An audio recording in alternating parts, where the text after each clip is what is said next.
Untuk memegang. Sebelum dimusnahkan, barang bukti narkoba diperiksa keasliannya oleh tim bidang kedokteran dan kesehatan Polda Sulawesi Tenggara. Usai pemeriksaan, narkoba yang bernilai 4 miliar rupiah ini kemudian dimusnahkan dengan cara dibakar menggunakan alat insenerator. Pemusnahan dilakukan untuk mencegah penyalahgunaan barang bukti narkoba oleh pihak yang tidak bertanggung jawab. Hasil ungkap kami ini periode Juli sampai dengan September.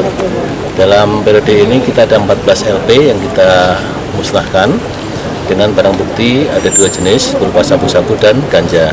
Kemudian untuk yang sabu-sabunya sebanyak kira-kira 2 kiloan, kemudian untuk yang ganjanya sekitar 800 gram.